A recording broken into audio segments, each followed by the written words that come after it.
memang kebenaran jika diungkap itu akan banyak orang yang kayak ngombe brotowali pahit.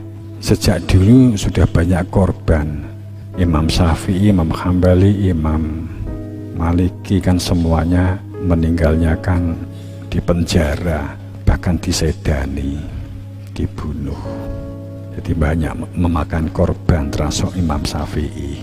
Sekilas sejarah untuk membentuk pikiran kita, ya bukan untuk kebencian. Contoh lain itu begini, saat sekelompok orang-orang Mu'tazilah, orang-orang yang mengaku sebagai orang yang akalnya sehat, orang yang paling rasional, serba logika. Sebagai contoh, perdebatan antara Al-Quran ini makhluk, ini adalah pemikirannya Mu'tazilah. Kemudian Al-Quran ini adalah qadim, itu adalah pemikirannya ahli sunnah, kan gitu ya. Terjadi benturan. Saya nggak menilai ini karena tadi kita kan nggak ngomong subjek, nggak ngomong kelompok dan golongan. Tapi yang terjadi pada saat orang-orang Mu'tazilah menjadi penguasa atau dekat dengan penguasa, maka orang-orang Sunni dibantai. Begitu seterusnya. Sebaliknya juga demikian. Syiah menguasai yang lain, kan gitu. Terus Islam itu nggak berhenti dari konflik. Kemudian Islam yang otentik seperti apa?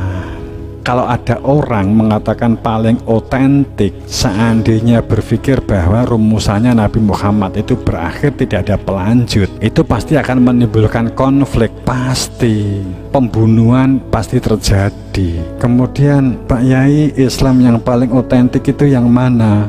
Kalau sekelompok tertentu kemudian merasa paling otentik, merasa paling murni, merasa paling benar Islamnya, pasti konflik.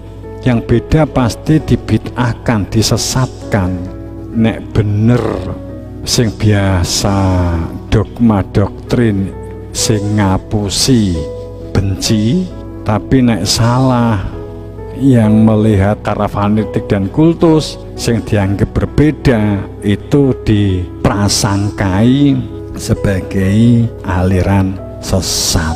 Nanti kan gitu yang terjadi. Ya, sekarang tuh faktanya beragama kita itu kan bukan beragama Muhammad, tapi beragama tafsir agama, dari tafsir ke tafsir.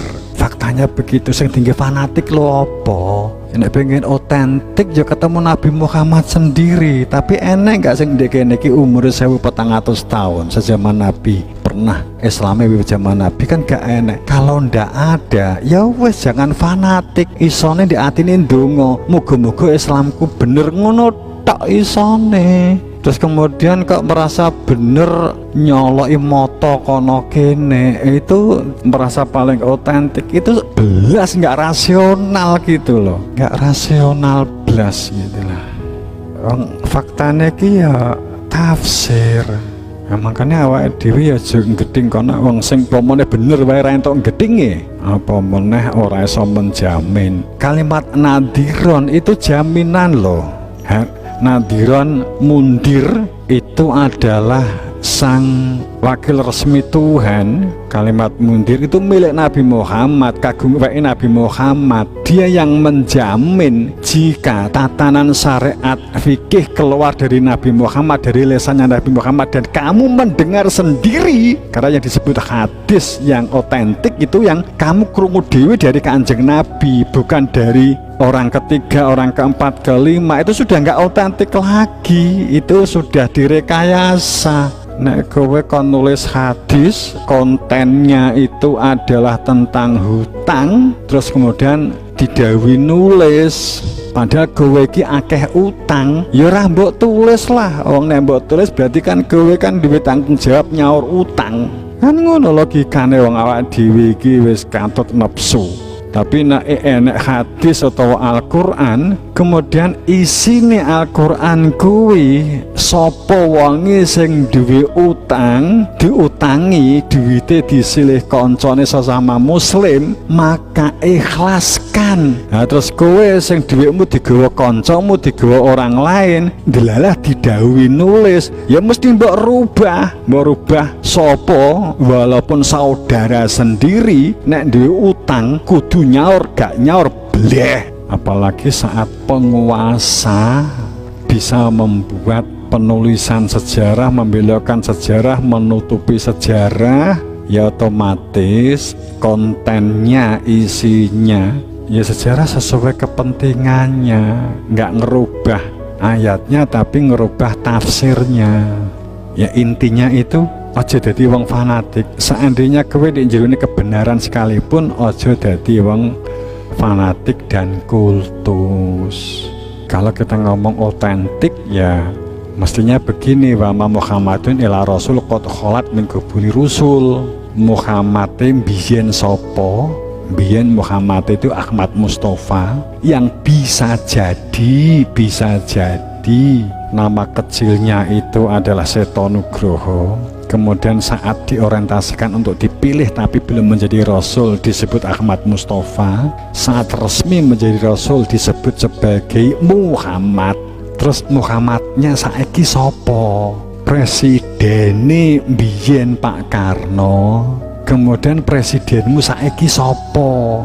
Secara fisik Pak Karnonya meninggal. Nek Indonesia masih tetap ingin berdiri ya presidennya nggak boleh mati. Ning rogone gonta-ganti. Arsalna rusulana tatro, risalah rasul kami itu pasti dibawa oleh rasul kami secara tatro, secara gilir gumanti, tidak pernah terputus. Itu kalau ayatnya begitu. Ini data ayat dari ayat mursalatul urfa, sambung kait mengikat. Kalau itu ayat ya mestinya kalau kita ngomong objektif ya digoleki mestine lho di ayatnya enak ya. Qad akum rasul itu sambrek nek renek wong sing berhak menunjukkan keberadaan Tuhan itu rasul itu disebut iman keberadaan rasul itu. Bahkan ulaika lati atainahumul kitab wal hukmah wan nubuwah fa in yakfur biha haulai faqad fakalna biha qamalaisu biha bikafirin. Pasti bahwa kehidupan ini tidak akan kosong dari keberadaan orang-orang yang berfungsi sebagai Alkitab. Itulah Alkitab sing otentik itu yang keluar dari lesannya Nabi Muhammad, Nabi Isa itu otentik. Newas metu kok cangkemmu, ya wis belgedes wis mesti mbok rekayasa.